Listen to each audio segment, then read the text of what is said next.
Pour comprendre les difficultés de quelqu'un, quoi de mieux que de se mettre à sa place? Eh bien, c'est ce que j'ai voulu faire, vivre la réalité d'une personne en chaise roulante en plein hiver lorsqu'il y a de la glace. Voici ce que ça donne. On rit de moi, là? Non, on t'attend. Non, C'est pas beau, c'est sa glace bleue, on s'entend. Là. je suis carrément bloquée. Je t'aide. Non? Non, je me dis, Oui. toi, tu le vis au quotidien, toute seule. Hein? Du jour au lendemain, la vie de Marie-Josée a changé suite à un grave accident d'hélicoptère en novembre 2009. Depuis, elle vit avec une paralysie partielle aux membres inférieurs. Ayant retrouvé une certaine autonomie, elle peut s'adonner à diverses activités, dont ici au pavillon Mance. Mais parfois, il est difficile de se rendre à l'entrée principale à certains endroits, surtout en hiver. Mais quand l'activité, je suis pas sûre de pouvoir y aller parce que je sais qu'il va y avoir de la neige ou que ça va être mal déblayé ou que les parkings d'handicapés ne seront pas respectés, tu sais, ça me déçoit beaucoup. J'ai de la difficulté des fois avec ça.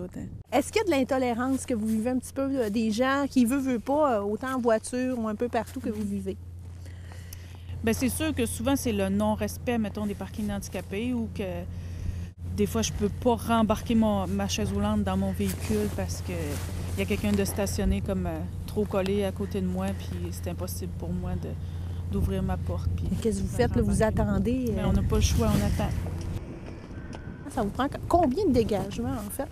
Comme moi, ce qui est précisé sur ma voiture, c'est 3 mètres, prévoir 3 mètres de distance pour que je sois capable de rembarquer mon fauteuil roulant dans ma voiture. Et puis, est-ce qu'il y a des endroits particulièrement où il y a une problématique sur les trottoirs lorsque vous débarquez? Comment ça se passe? Bien, moi, c'est surtout les parkings d'handicapés l'hiver qui sont plus ou moins respectés. Là. Dès qu'il y a un petit peu de neige, bien, le parking par terre, on ne le voit plus, le parking bleu. Puis souvent, les pancartes verticales sont pas là ou sont inexistantes pour des commerçants. Puis c'est pas évident. Là. Quand tu n'as plus de parking d'handicapés qu'il faut que tu te parques à l'autre bout, c'est pas facile. Ici, dans le stationnement de cette épicerie, on constate qu'il y a en effet des gens qui utilisent le stationnement pour handicapés sans avoir de vignette. Je vais vivre un peu avec vous un accès, aller au pavillon Mance ici. Donc, on va aller faire un tour ensemble pour voir comment c'est accessible. Parfait. On y va? Je vais sûrement avoir beaucoup de misère. On y va? Fais-toi pousser!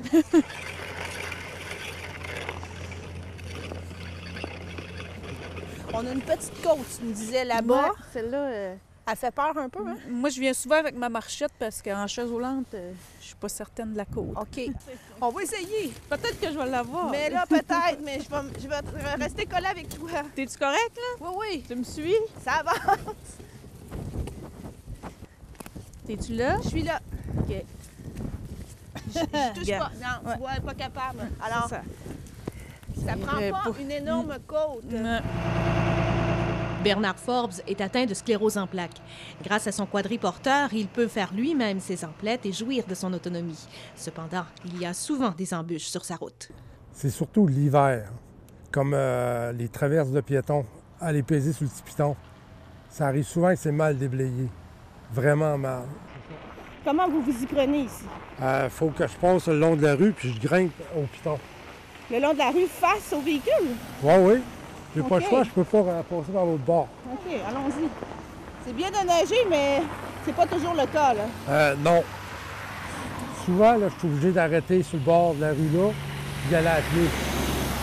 Parce que je suis pas capable de grimper. Là, c'est bien, là. C'est bien nettoyé, là. Faut dire qu'on a un hiver quand même pas trop enneigé C'est jusqu'à ça. maintenant. Vous êtes déjà arrivé à un accident? Non, jamais d'accident, mais pas assez proche. Le fameux virage à Douette.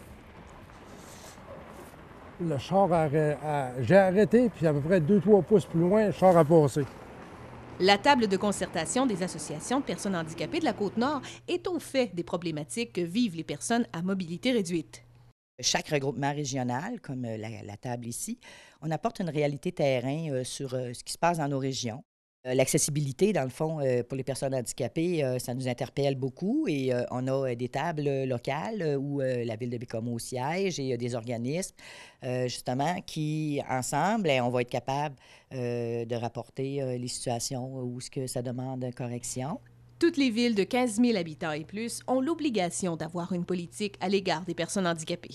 Tout dépendant de la ville, c'est à nous à structurer une façon de procéder avec les organisations. Ici, à Bécomo, on s'est fait une grille d'évaluation pour évaluer nos bâtiments. L'année dernière, on a fait quelques visites. On a évalué l'hôtel de ville. On y va maintenant pour 2016. Il y a quelques infrastructures, dont le pavillon Mance, la rampe d'accès au CHD, qui est l'aréna dans le secteur ouest, qui va être refaite. Mais je pense qu'on va peut-être se consacrer sur un secteur pour commencer, pour les évaluations de peut-être 6 ou 7 bâtiments. Et à partir de là, là, ça nous donne du jus. Ça nous donne du jus pour dire, OK, il y a ça qui manque. Donc, dans le plan d'action, on va pouvoir rajouter plein d'actions sur ce qu'il y a à faire. Personne n'est à l'abri non plus, un jour, d'être confronté à une situation de handicap. Porter attention, d'ouvrir les yeux, puis d'être vraiment ouvert. Là.